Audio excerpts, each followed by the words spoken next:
ajde što se ova namazala malo, ova Maja, pa vidim da ga nešto,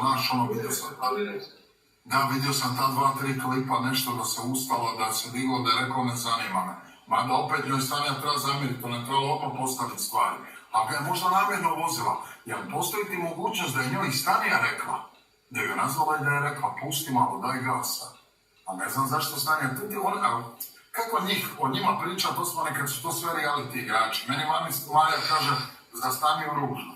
I priča mi idemo van, naziva me, klači me, pa odemo, pa taj Jasmin kao neko obezbjeđenja pošalje, kaže taj me blokirao, sigurno mi prije pisao, Kako njima svima vjerovat kad su oni svi reality igrači, oni svi. Ja se ne bi čudio da je Stanijin i Jasminom dogovor Maja, a Majin i Stanijin Asmin.